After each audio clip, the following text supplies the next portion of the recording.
We all have dreams and hopes, aspirations for a better tomorrow. For some people, the aspiration is that they can put food on the table for their family.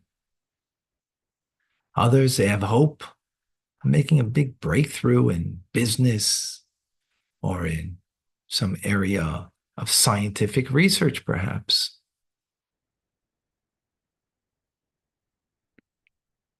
Others, they're hoping that war in the Middle East will be over and we can coexist peacefully and move forward in life.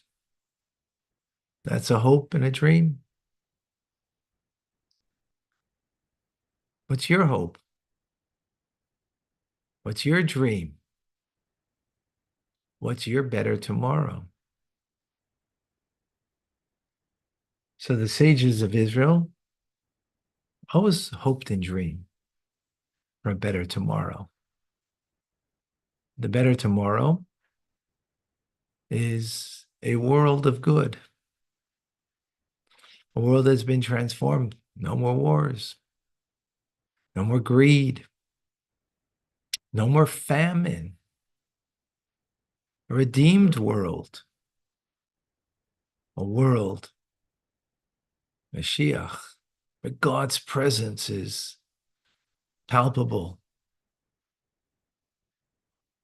where truth, reality are the only way to live.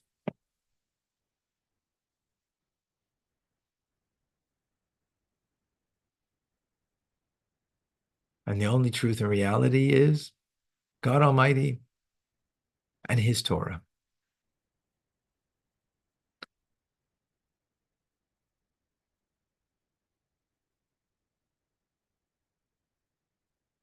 That's a very different kind of hope and dream than something that would just be personal. Wow, many want Mashiach because of a personal um, hope and dream or a challenge that they're going through, health difficulties, family challenges, whatever it might be. And of course, recognize that, a better world to live in.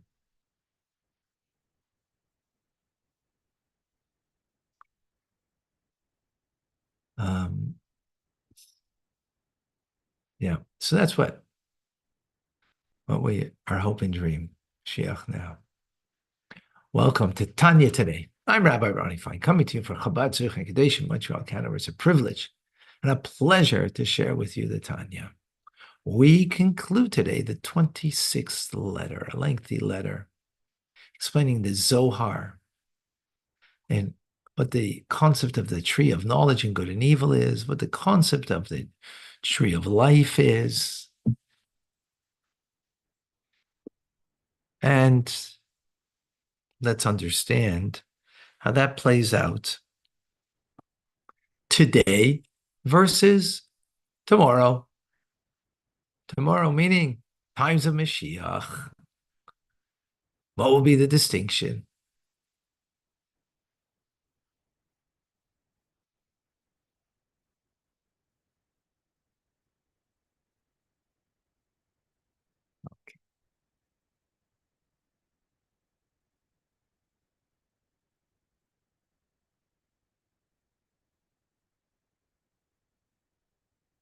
Second.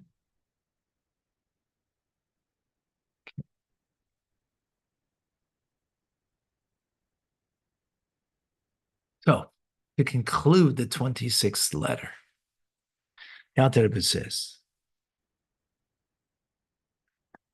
in the times of Mashiach, what's going to happen? How are we going to get to that reality? How are we going to get to a redeemed world? How are we going to get to a world of no more evil? So you might think the way to get there is to fight off all the evil, slay all the dragons. No, that is necessary. Got to stand up to evil, but that's not the way. The way is to take from klipa the shell that covers over on the goodness, the holiness that's inside, right? Inside of that shell of that fruit, and to break it open, that klipa's noiga, so there's good in there, extract it, elevate it. When we do that with the material world that we live with, then what happens is all of the good that is elevated and all of the bad departs, because you've used everything that is animated by klipas naiga, not the complete evil. It's not talking about the complete evil. It's talking about your material world, the things in your life that are permissible, but are done for self reward, self medication, for your own good, for your own benefit. And here you're using it in serving God, elevating the good in all of the material world, extracting the spark, and the negativity of it just evaporates, which then means complete evil has no place to nourish itself, no place to gain and to grow from. And therefore, the tree of knowledge of good and evil, which is klipas noika, because it's an admixture of good and evil, is no longer the dominant force, right? So we don't, now we need to refine the world through dealing with the material world, engaging in it, to take the good in it, elevate it in the usage of our divine service. So if once that is all done, we've elevated the klipas noig of this world, the good.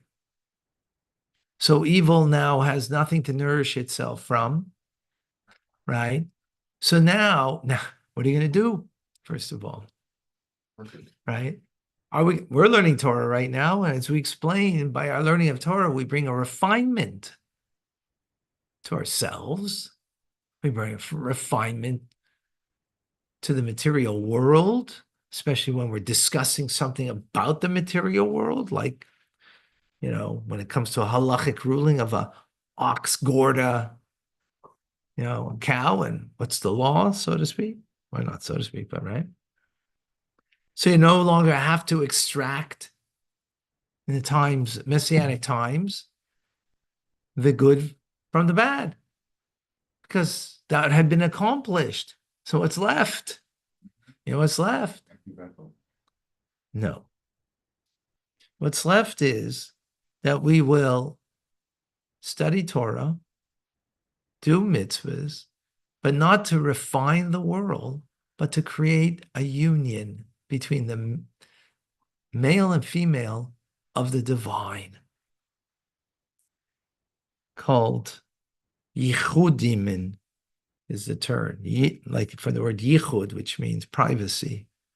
Create a union between the sublime lights that transcend even the world of Atzilus. And we will draw down those mystical divine lights into this world, and it will illuminate us in such a way that we will experience in a very palpable way divine connection. Now it's difficult. Yes, we feel a sense of upliftedness after we've studied Tanya together, and there are parts of Torah. It's wonderful. I'm talking about something much more powerful, that the divine, infinite light of God that will be very palpable, that we will be, very awed by it.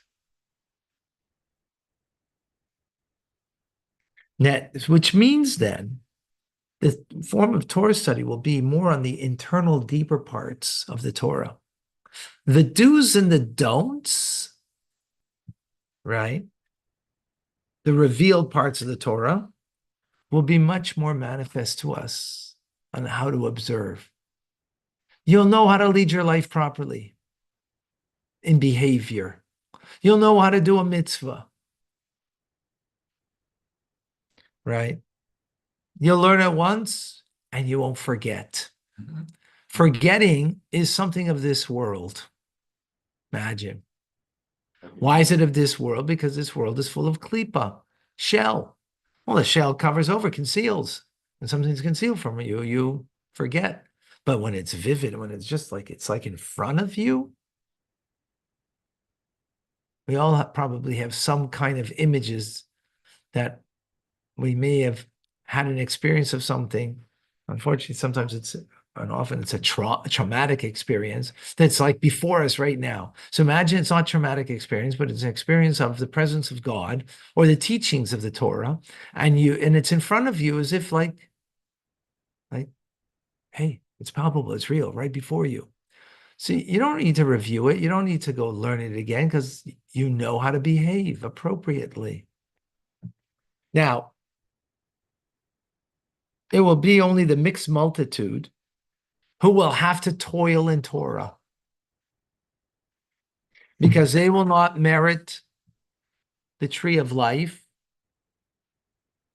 the inner dimension of Torah. So they will have to toil in the outer dimensions of Torah in order not to which is coming from the tree of knowledge and good and evil. So it shouldn't dominate them, the negativity. Yeah, so it seems, yes. So that they will not be caused to sin, right? And that way you'll know the law and how to observe and behave appropriately. The mixed multitude. But otherwise, in times of Mashiach, it might even be able to be that we will know the behavior and how we need to act, not by teaching us on how to act, but the inner dimension. When you touch the depths of the soul, then automatically the proper behavior comes out. Right? In other words, when we will learn the inner dimension of the Torah, like we're learning Tanya now, I think about it. We are learning Tanya. After you learn Tanya, you've been really, and you really feel the palpable truth of its teachings. What happens afterwards in your behavior?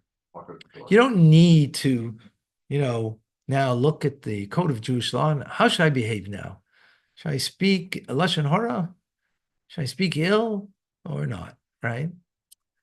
Because you've been touched deeply, so it'll reflect on the outside in such a healthy, positive way. And this is like Abraham. Abraham was like this. He was such a vehicle for the divine, right? That by connecting inwardly, he was able to express himself and behave outwardly in a divine way. And therefore, it might not be necessary to occupy yourselves in the laws that define which is permitted, what's not permitted, what's kosher, what's not kosher, and so on. In contrast, in the times of the Second Temple, there, even though it was in the Holy Temple, you still needed to extract the good from the bad. So the sages needed to learn the Talmudic teachings in order to be able to serve God by refining the world, right? But in times of Mashiach, we don't need to refine the world. That's the whole point of Mashiach. The world is refined because of all of our work throughout the, last 2,000 or even more than that years, 3,300 years since the Torah is given. We have been refining the world. Now, through the refinement, will be able to be connected to the tree of life directly. And through the inward teachings of the tree of life, that will bring us to proper behavior on the outside. Second temple? Second temple wasn't that way because they still needed to refine the world. So they had to study the sages, that area of the Talmud, extensively. But in times of Mashiach, we won't need it extensively. We'll know what to do. And even those who are of the mixed multitude who need to, yeah, they'll need to, but from there they'll grow too. So then what will no longer will we need now with this concludes the Alter Rebbe. Now we understand the teachings of the Zohar, that when we speak about the tree of knowledge of good and evil, it's speaking about in a time that we need refinement in the world, which is now, because the mainstay of this world is klipas noiga, is a shell that's covering over on the divinity of everything in this world, and it's there, the goodness of it, no, the exaltedness of it is there, and we have to refine the klipa to extract the good and elevate it. And this will suffice for the discerning that that's what we got to do now. Times of Mashiach won't be that way. Just an interesting note. So the Rebbe said, and I'm saying it, but not that I fully understand what the Rebbe means. I think I have some grasp on it, but not fully. He said, we have finished the refinement of the world. Mm-hmm. Right? Mm-hmm. And what does that mean? I mean, you see, the world is obviously not Mashiach. We're not in messianic times. There's wars, there's greed, there's famine. So what does it mean? So the Rebbe said that we should live like we're in the times of Mashiach, right? Live, in other words, live by opening up your eyes and seeing around you the miracles of God, seeing around you the goodness of God. See that in through your thought, speech, and action, you are directing everything to God. And when you live that way, it's like living, like Mashiach is here, then the threshold that you need to cross when Mashiach actually comes will be minimal. I mean, I don't know, minimal is the right word, but you'll be already, you're already attuned to it. What we will gain will be maximum. The effort we're putting in now, that when Mashiach comes, it won't be so hard. It won't be so difficult. Yeah. One of the things it says by Chassidim that when Mashiach comes, we'll be going a lot. Will be a lot of our expression will be, oh, ah. What does it mean? Right now, we're learning in the mind's eye an abstract idea that isn't palpable, isn't real yet, or not sufficiently, at least. But we're learning, Mashiach comes, it'll be palpable and real. And then we'll go back on, oh, I learned that in Tanya. Oh, I learned that in the morning Hasidic class. So, oh, now I get it. I learned about Atik Yomin, days of old. God is the level of days of old, removed from this world, and so on. And then it'll become, oh, I get it now. I see it. It's real for me. That concept that was abstract, ethereal. Now it's very real. That's what will happen in time of Mashiach. So we gotta learn Chassidus. So make it more and more real for us. Mashiach will come. Oh wow! I see it now. Totally, I got it. Welcome back, Vida and Levida, Liba rather. They said Shiva for their dear father, Shayahu ben Salal, who passed away at the young, tender age of 95. Actually, it says in times of Mashiach, someone will pass away at a young age of 100. They'll be considered a young youth at 100. By the way, all these things are like, I just saw a podcast yesterday of how they're doing testing on, I don't know if it's rats or what, or I think maybe beyond that now, on certain things that can retrieve your youth. That you can be that you can be 80 years old or 100 years old, and you're going to be like I don't know if it's a 30-year-old or a 40-year-old, I'm not certain. Yeah. So like it's happening in the physical world, this notion. It's not so removed. Okay, John has a question. Was there, after Avram's circumcision, that he learned Pnimis Torah? Seemingly, yes. Seemingly correct. Thank you, John.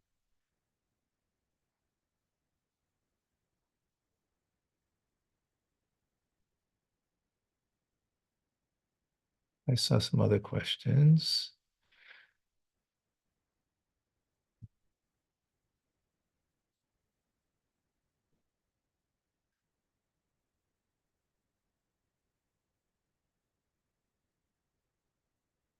Vicky, won't the behavior change because of the absolute love that we will have for Mashiach and one another? That when you appreciate the truth of God, then you'll appreciate the truth of God in every person. So it doesn't begin with other people in the sense, in other people because of the divine that's in them that will be very apparent. So, yeah, well, there'll be that absolute connection, 100%. It's because everything in the world will, the klipo, the shell will be broken up, and therefore will perceive the authentic, absolute, undeniable truth of the presence of God, the realness of God in the world. And if it's in the physical world, all the more so it'll be in the spirit of all of humanity. 100%, Vicky.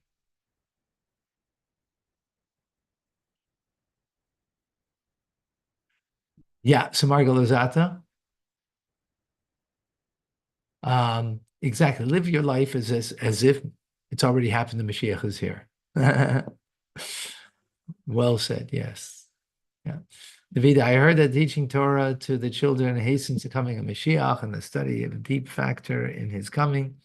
Does this refine the world better than what we can do? Definitely. Everything does. 100%. Yeah, teaching the children for sure. Oh, cool. Rabbi Shuri told me to read Maimonides, Kings 11. Right.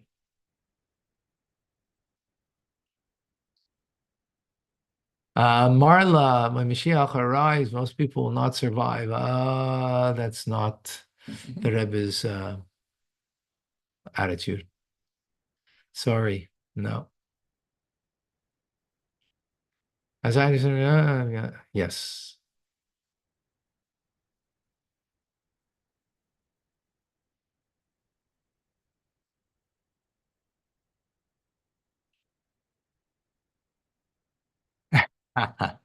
Thank you, John. That's cute.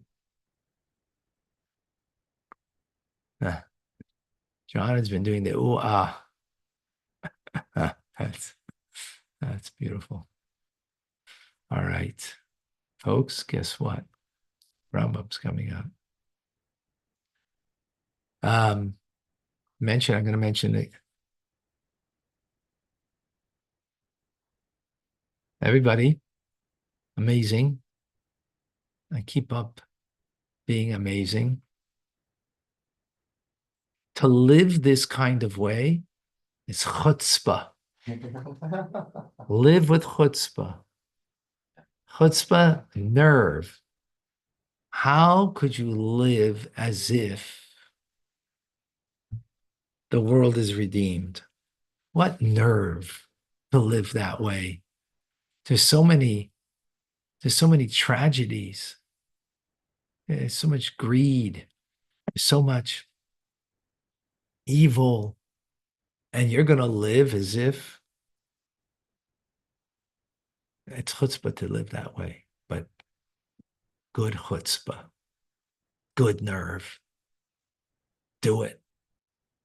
It doesn't mean when you live that way that you're forgetting those that are in need and those that are struggling. God forbid. Otherwise, you wouldn't be living as if Mashiach is here. It means that you're going to reach out and do everything, whatever it takes, to bring the light of Hashem everywhere. Because the light's with you, in you. So you're going to bring it everywhere. And so instead of perceiving darkness, you're going to go perceive light and add more light as a result. Chutzpah. And that's our campaign. We're on a campaign.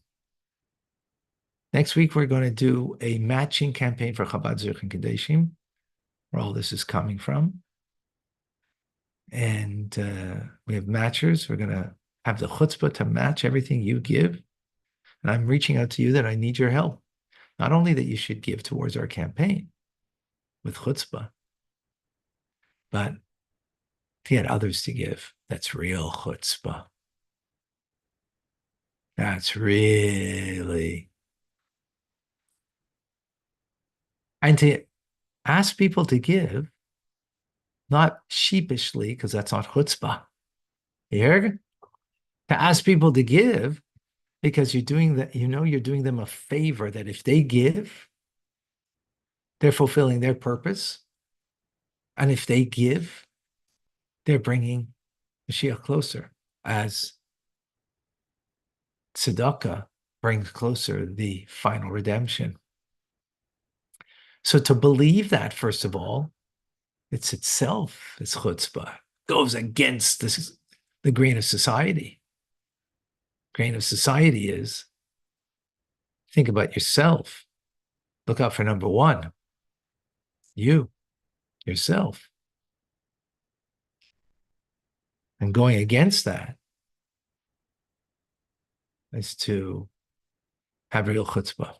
So I hope you'll reach out to me saying that I'm on board. I want to live with chutzpah.